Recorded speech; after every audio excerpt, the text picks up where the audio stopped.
Alright, what up, punkheads? AJPunk 15 back to give you another movie review. This one's kind of a throwback to one of my original reviews on YouTube 6 years ago. When I first started YouTube, I was a very unintelligent movie viewer. I just kind of watched movies for the fun of it, and as my love of and passion of movies developed into my older years, kind of changed my mind on certain films over the years. And back then, I do believe I reviewed this film, what I'm going to talk about right now, and I think I gave it a 10 out of 10. I do believe it's removed from my YouTube as of right now, but I wanted to go back and revise this, seeing as it just passed the 9-year mark for the certain film, and the Halloween season is coming upon us. Let's dive into Rob Zombie's remake / revision of John Carpenter's classic horror film, Halloween. Tonight's brutal murders was described by police as Manson-like in its viciousness. 3 people brutally murdered and a 10-year-old boy being held in custody. One thing right off the bat I'm going to talk about is the hate and the passion of the fans of this film or non-fans of this film. It's like it's split down the middle. You really either hate this film or you love this film. And if you're in the between where you're just like, it's okay and I can watch it every now and then, it feels like people draw you towards hating the film or loving the film. And this is what I want to talk about first. Back in 2007, when this film got released on Labor Day weekend, which is also this weekend, I sat back with my 2 friends and watched Halloween. It was my first taste of Halloween. I did not see any of the previous films or anything of the subject matter leading up to this film. Like I said, I was always a horror fan, but I didn't get introduced into a lot of mainstream horror or classic horror films until my later years. So being 16 years old and just being able to go into see this rated R film, me and my 2 friends sat back. We really admired what Rob Zombie went for. I can still remember to this day walking out of that theater and being like, holy shit, this is what I've been missing my whole life with the Halloween franchise. This is amazing. This is a great film. After I've seen this film, I went back and I watched all of the original Halloweens and realized what this one was missing. The original Halloween was so iconic with that beautiful score by John Carpenter. The color scoring and the cinematography of Dean Cundy was just so amazing back then. And on a shoestring budget, that film did absolutely phenomenal. And for what it was a beautiful film. Rob Zombie took that idea and he said, you know what, all these remakes that are coming out in the early 2000s and late 2000s, I want to try something different. I want to make it my own. Does the film necessarily work, or is it a failure? That's the ultimate question. I think if you're looking at it at a Halloween fan standpoint, yeah, it's a failure. It's nothing. It's white trash crap that got thrown on stream with a lot of brutal kills and blood and gore and vulgarity that the first film never had. Sure, the sequels had a lot of blood and gore and maybe some swear words here and there, but for the most part, the original idea of Halloween was this guy who snaps, this little kid who snaps and kills his sister on Halloween, and then years later comes back to his hometown and tries to kill more people. Right away, Rob Zombie tries to utilize the fact that Halloween 2, they wrote in Laurie Strode as being Michael Myers' sister. So he utilizes this right away, and he brings in this little baby and his family, and it's all white trash. Everyone's swearing. They're all very vulgar and over-the-top performances on every character that just wasn't needed. I understand the idea of bringing young Michael Myers to life and giving him a push towards this evil side that ultimately made him snap on Halloween. I get it. But it could have been done differently. It didn't need all the vulgarity. It didn't need all this random garbage that got thrown in. I'm not going to hate on this film much longer because some of this film I actually do enjoy. For the most part, a lot of this film was shot on handheld or some kind of non-steady cam.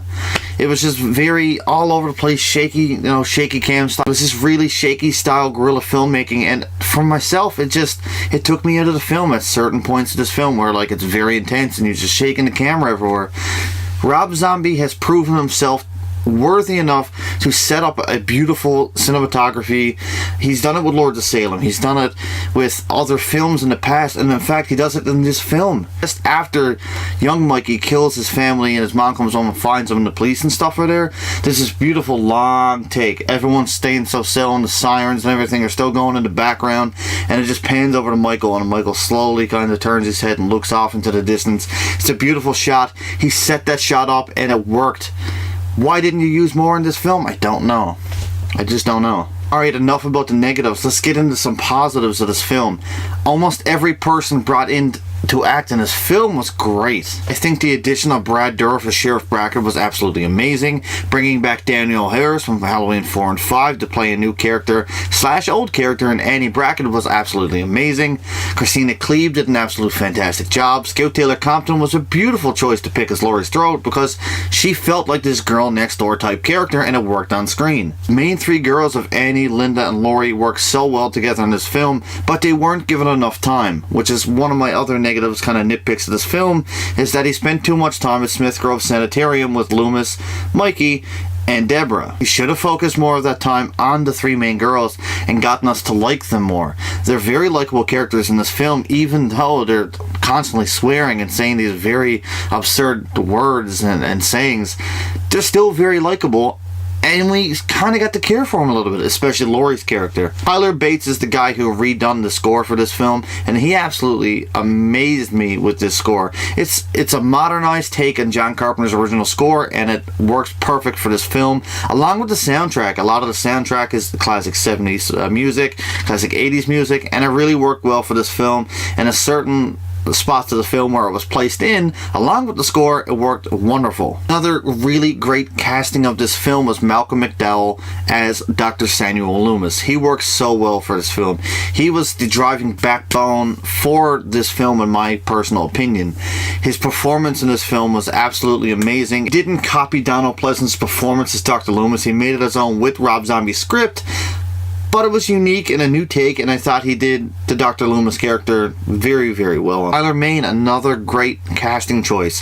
He's so menacing and looming. This guy's fucking huge. He's a massive guy, and when you see him don the mask and the overalls of Michael Myers, you honestly believe that this character could fuck you up. This person here could mess you up, and it's absolutely amazing to see him just looming over everyone on the movie. 9 years ago this film came out, and everyone still admires this Myers. The movie might not be that great, but that mask choice of how young Michael found that mask, and then 15 years later when he got the mask it was all rotted and tore up. That was a beautiful choice by Rob and the art department. It was just an added touch to this film that I really enjoyed. Another nitpick of this film is that a lot of the different houses and different areas of this film, it didn't feel like Halloween to me. It is almost like I don't know if they ran out of budget or not, but they should have had more trick-or-treaters going up and down the street. Even the original one had trick-or-treaters and voices of trick-or-treaters going up and down the streets, and there was one or two in this, but not a whole lot. I mean, for the fact that we see Tommy and Lindsay, who I cannot stand. Lindsay's character, I could not stand in this film. The little kid who played Tommy was absolutely wonderful, but Lindsay just, that scream is just not fun to listen to. All the Smiths Grove Sanitarium stuff may be a little too dragged out. The earlier stuff with young Mikey of how he attacked the animals, and it was just the early warning signs of a psychopath, and Dr. Loomis wanted to help him out before he even knew Michael murdered people, was a fascinating take for myself. Going back and watching it again tonight, the Smith Grove Sanitarium stuff, the best part about it was when Loomis and Diggs Farch's young Michael Myers actually interacted, and the chemistry between these two characters on screen was great. Otherwise, I wasn't a really big fan of young Mikey's performance, the character, the guy that plays him. I wasn't a huge fan of him up until the Sanitarium stuff. His acting took a step up, you could say. There's also a lot of cool cameos from Rob Zombie's unique, always cast people, like Sherry Moon Zombie playing Deborah Myers, Temple, Bill Moseley, the list goes on. Just some really cool little cameos there from past zombie film cameos kind of thing. Quickly want to touch over the theatrical versus director's cut of this film. For me personally, I think the theatrical cut is the better version of this film. It's just the director's cut chose to do this scene where when Michael breaks out of the prison or the sanitarium, he witnesses this rape and then attacks the two guards, and gets out. But in the theatrical cut, he basically, as he's getting escorted to another place, he fucks up every one of the security guards, and he does it so methodically that he just waits for his moment, and then he attacks, and he uses a person as a shield to block a shotgun shot, and then keeps coming at him and murders him, and then he continues to go after the whole staff.